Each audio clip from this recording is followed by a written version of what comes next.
Hey guys, so I'm doing my intro in the morning. This is the next day, obviously. It was the morning when I recorded the video, but obviously it's next day now.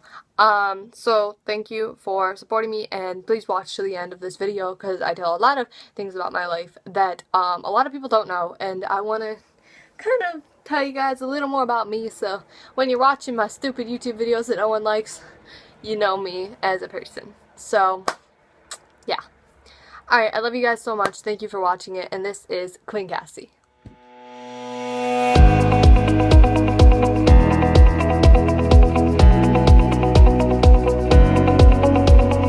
guys, it is Queen Cassie, so I'm gonna fill the intro in the morning, but it is 2 in the morning right now, and I'm just really stressed, and so I decided, I did a video a few days ago, and I really did not like it, how it turned out, and that was, more my life story.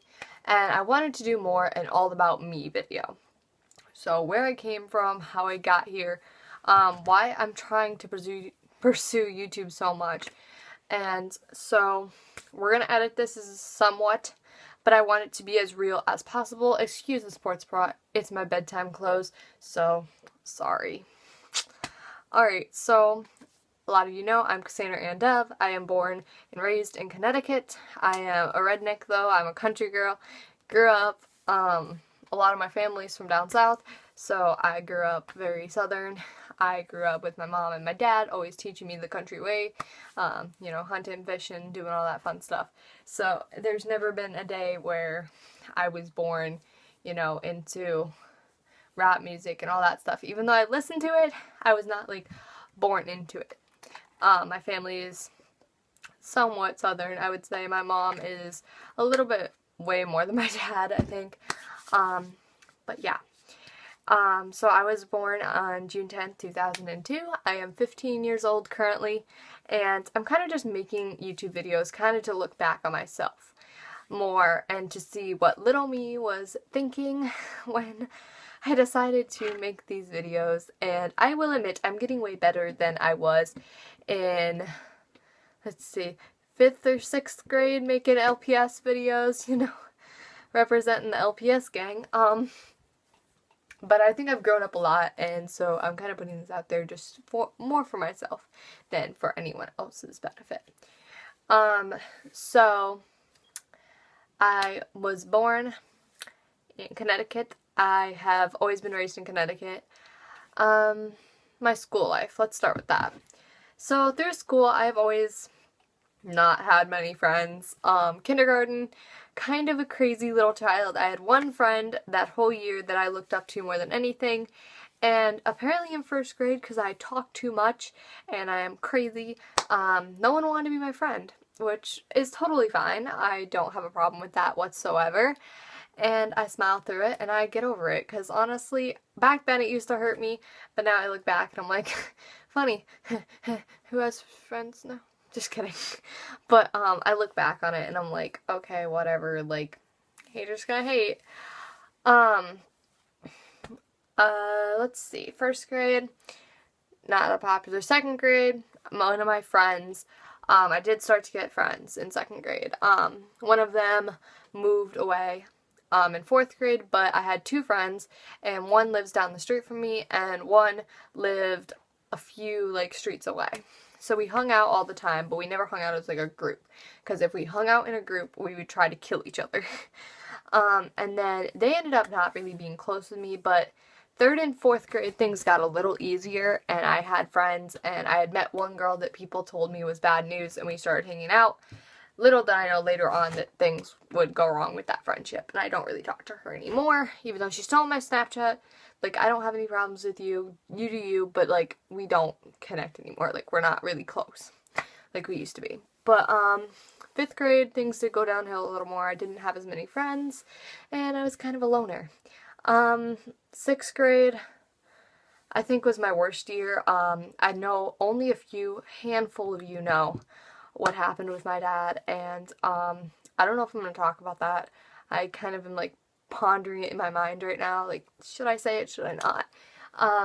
But let's just say some really bad shit happened. I will say that my dad did have 8 strokes, that he still can't talk, and that he annoys the shit out of me, but, there's other stuff with that, and we'll talk about that in my childhood video, and like in the part of the childhood part of this, like this is just school, so not gonna focus on that. So 6th grade year was really hard for me. I had to power through and get my work done. You know, the day after my dad had that happen to my dad, I was actually in the living room when he had the strokes, and it was scary. And I remember the next day, you know, not even 24 hours after, my brother making me go to school and do my hardest and just to get over it. And I actually thank him for that, because I would try to sneak, like I tried to pretend I was sick and sneak home from school. But, you know, if I ever did sneak home from school to my brother's house, because I was living with him at the time, if I ever did that, you know, I wouldn't be in the place I am today. Like, I wouldn't have that work ethic that I had when I was there. I wouldn't have gotten through this, and I think forcing me to go to school helped a lot, because I had my friends surrounding me, and I was able to cope with it a little bit more instead of grasping around it. I did have, like, when my mom first came home, which was about 2 weeks after the fact. I had lived with my brother for 2 weeks, and my mom finally brought me home 2 weeks after, and I think I had a mental breakdown and got 1 day off of school with my mom, because I just was having so much of a mental breakdown. I didn't know the severity of the situation. I was only, I think, 11 or 12 at the time, so I did not know what was going on. I was so scared, and I just had a breakdown. I remember my brothers, when I was living with my brother, I had one breakdown.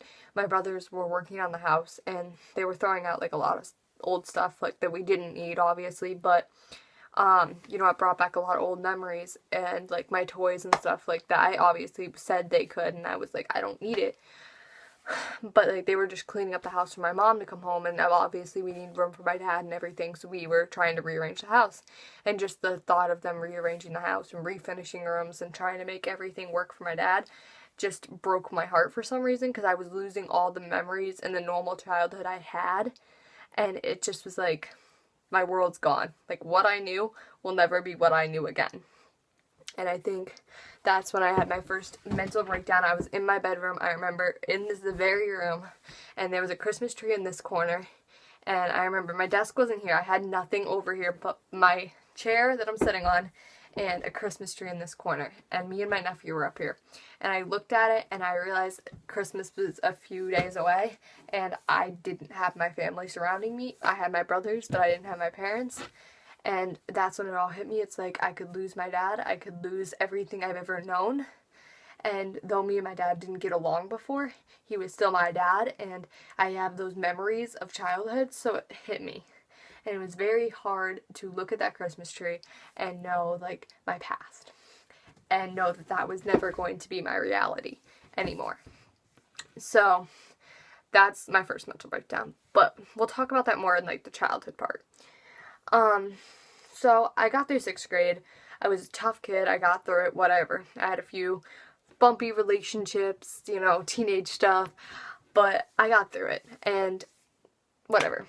So 7th grade was one of my more standing out years. I started doing more stuff for the school. I started getting out and meeting new people, and this is when I was starting to come out of my shell, be more outgoing, and realize what was going on around me. And I was always, like, the loud kid. I was never the normal kid. Like, whoever is the normal kid, like, normal is boring. But I was always, like, the laughy, kind of crazy kid that no one wanted to talk to. And that's when I stepped out of my comfort zone and was like, I'm gonna get out into the world. I don't care what you say about me. Say what you want. This is me. I'm gonna stand up for myself. So, I was kind of bitchy by standing up for myself, but it got me through middle school. I will say 8th grade year was the best year of middle school. By far, I had a lot of friends supporting me. I had a boyfriend supporting me most of the year, 4 months. Now we don't ever talk to each other, but still. I had my family, my nephew. That was his first year of middle school, because he is in 6th grade. And I'm sure a lot of you know Aiden. He's in Dumb Kids in the USA series. But, Aiden was there for me while I was in middle school, and we did a lot of stuff together, and we got out in the world, and we went riding, and they just kept my mind off of all that stuff that was going on. And I will say 8th grade year, I just had my mind focused on academics and sports. That was it. That's all I cared about. I didn't care about relationships and friendships, and I probably should have cared about them a little more. Sorry, Corey. But, like, I tried to focus on academics. I got honor science 9 for high school, which I am so proud of myself for. I worked my ass off in science. Science is my #1 subject. Always has been. History, #2 subject. Math, still need work. I am horrible at math. Never ask me for math help. But I worked my ass off and I passed every class. I got honors the last quarter. I destroyed, or trimester, because we do trimesters. But 9th grade came, and I am a sophomore, going into sophomore year in a few months. 9th grade was amazing. I did sports. I got out in the community. I met friends. I have met friends from other towns. High school definitely changes you. And that's one thing, like, when my mom would say, oh, you're going to have so much more fun in high school, don't hold on to middle school. I never believed. And I was so nervous my first day starting high school. And I met my first friend, who I'd end up dating later, and yeah, we broke up, but still, you know. But I met my first friend who wasn't, like, there, and I, you know, met people more like me and more outgoing and people who wanted to be in my life. And that's what really did it for me. And being in high school helped because I learned who really wanted to be in my life and who didn't. And that was really something I needed to learn. So far, not sure how sophomore year is gonna go. Who knows? I cannot wait to see my friends again. I have not seen a lot of them all summer because they're all on vacation. Yo, boys, they're all on vacation. But I think that the rest of the summer is gonna be pretty good, and hopefully school will go good. So, back to my childhood. So we'll do childhood now. My childhood wasn't a-okay perfect. I have a lot of good memories and a lot of bad memories. You know, my dad wasn't always there for me. I will admit that. My mom was always the one who was there. If you needed anyone, it was my mom. And she supports me on everything I do, every adventure I try to take, everywhere I try to go out in the world, I try to model, I try to be perfect, and you know, I have my mom right there next to me, with my kooky little antics and making her always take Instagram photos for me. By the way, if you guys know my Instagram, every one of those photos my mom has taken, or my dad has taken. So, shout out to them. I freaking would not be me without my family. I definitely, you know, my mom was my rock and still is my rock my whole life. You know, when my dad wasn't home or he was out working or he was doing something else, you know, my mom was always the one who was there to take care of me. Sick, healthy, fine, you know, and that's what moms are for. I think she was kind of like the dad at times, though, because my dad wasn't always around, but she was there. So, you know, growing up, I was a normal kid. I went fishing with my dad, kind of had fun, did stupid stuff, hung out with my brothers 24/7. Remember one time I crashed my nephew's quad into my brother's lawnmower. It was a fun day. And then me and my nephew hijacked my brother's bigger quad. And yeah, that was fun. He left the key in it by accident. But I had so many good memories. I remember fishing derbies. Fishing derbies are something that, well, I will never lose. I used to do them with my dad, and I used to go, and I used to win stuff for fishing, and just has so much fun. And I don't even remember what town it is. I think it was like Colchester or something. But we'd go, and I would go, and I'd catch a big fish and be all proud of myself. And one time I was fishing, and I caught a really big fish. Like, it was bigger than me, I think. And I was on a training pole, like one of those little poles with the button that you just click, and then it retracts or pulls in. And it was so funny, because my dad was, I would caught a fish, and it was so big, and my dad's trying to help me, and my pole goes in the water, and we're flipping out, because I almost lost my pole. But I ended up catching, the fish broke off the line, which sucked because it was huge and it was bigger than my first fish. But my dad ended up, when he was reeling back in the line, he caught one of like my grandmother's friends. He caught his pole that had fallen in the water previously from that fish. So we actually got our fishing pole back. Great story. That was a really good day. But I have so many good memories of my childhood. I remember just like growing up and my brother's always trying to teach me how to drive something, or, you know, my dad trying to freaking run machinery or teach me how to run the skid steer or the bobcat or the backhoe, and everyone just expecting me to not be all girly in this family. I have never been a girly girl once in my life. I'll do my makeup, I'll do my nails, that's it. And have you seen my nails? Like, I don't let them grow out for a reason. I don't know, I kind of, you know, my childhood was normal, as it could be. And I feel like you go through hard times in life, though, and that's what makes you you. And I will admit that when I was going through them, I bullied so many people, and I was such a bitch that I had the name Queen Bitch for a while, and I still have that name. I am very proud of that name. If someone wants to call me Queen Bitch, please do. Like, I freaking love that name. But, like, I remember, like, just all these good memories, and there's bad memories, too, but, like, I shake it off, because it's, like, that's what was planned out for me, okay? That's my childhood. That's over. That's the path. I'm going on to my future.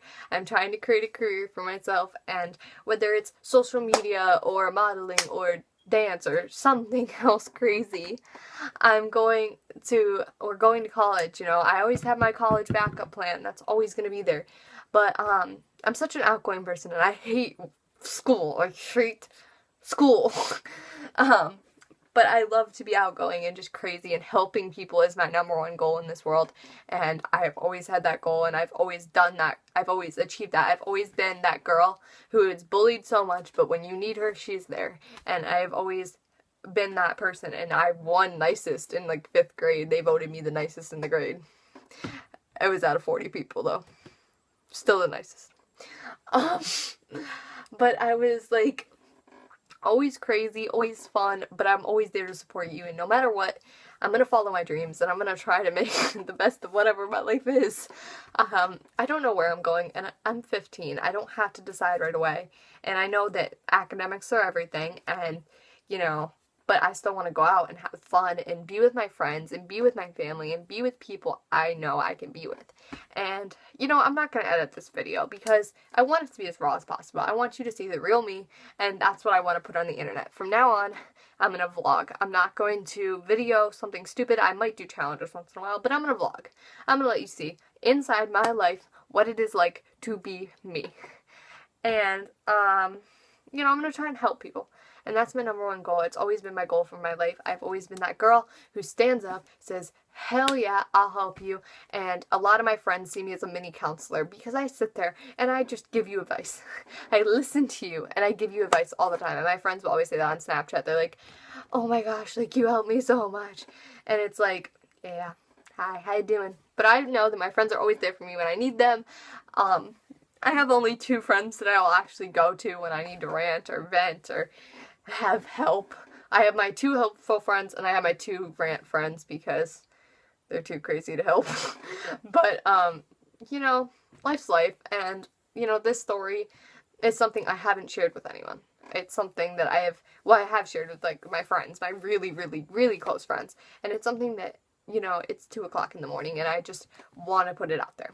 I'm done hiding my future, you know, or my past. I just want to put it out there and let you guys know that I've been through the hard times, that I've made it through, that I worked my ass off through them, and with all that, I told no one. No one knew, except for my one friend. One person knew before summer of 2014. Summer of 2014 is when I started telling some people, like, only 2 people knew. And before that, I only had one friend who knew, and that was my girl, Junasia. She is my sister. That girl has been there for me since 6th grade on. She was the first one who knew about my dad. I told her right away. She was the first one I told. You know, I'm pretty sure I told her right after I was in the hospital. I told her the next morning. I was like, listen, this is what happened. I don't know who to talk to. And we were in the stairwell walking down to give them notes, because I needed a bus pass at the time, because I was going to my brother's house. So I walked down with her, and I told her first.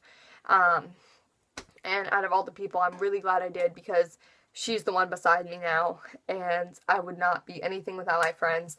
Honestly, they make my world, and everyone says I'm changing, and yes, I am changing, guys. Like, hello, Bolton, I'm not the same little 4-year-old girl you guys remember. I'm gonna change through high school, and I'm gonna change through middle school, and I'm gonna change a lot as I grow up. But I'm only getting stronger, I'm only getting better, and yeah, I've had dark times, yeah, I've had bad times, but I'm just gonna become me. And I'm really fun, and I'm really hyper, and I'm really smiley, and that's who I am. And I make horrible racist jokes when I'm bored, and I hang out with my friends at lunch making really inappropriate comments, and during class I call my teachers out on everything they do. But, you know, my teachers know my personality, and they know I'm crazy, and they know who I am, and, you know, one of my teachers calls me Cassandra because it makes her happy, so I let her. And even though I'm Cassandra, you know, I let her. But it's something like that I've always been passionate about. I'm always passionate about my academics. Sports life is me. But also, I love telling my story and being out on a video camera and being like, hey, how you doing? I'm Cass. Nice to meet you guys. Love y'all. All up in this. So, that's my story. I hope everyone enjoyed. I'm sorry for you guys. 20 minutes of your life ruined. Just kidding. But, yeah. So, I love you guys. You guys are amazing. And no matter what, don't let anyone bring you down. And I'm going to be a little positive child. But, you know, there's going to be my bad days. Y'all know that. I'm going to go on Younow for my bad days to rant. Because, Younow, around 7 to 10 in the morning, look for me. I like to broadcast and rant. It's pretty fun. Alright, I love y'all, and you guys are freaking amazing. I don't know what else to say. So, I'll talk to you soon. Yeah. Alright, bye guys.